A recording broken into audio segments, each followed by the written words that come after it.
bermagnitudo 6,3 mengguncang provinsi Gorontalo pada warga getaran gempa membuat warga panik.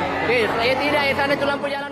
Syederalun, gempa bermagnitudo 6,3 mengguncang Provinsi Gorontalo pada Rabu 18 Januari 2023 pagi.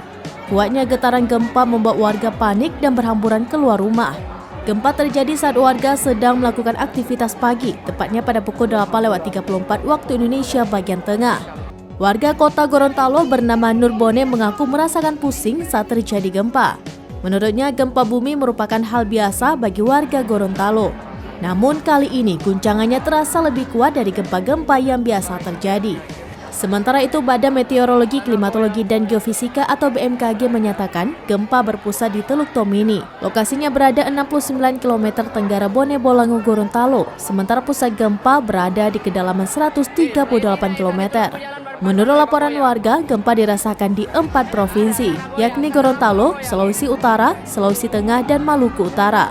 BMKG memastikan bahwa gempa kali ini tidak berpotensi menimbulkan gelombang tsunami. Meski begitu, warga diimbau untuk tetap waspada terjadinya gempa susulan.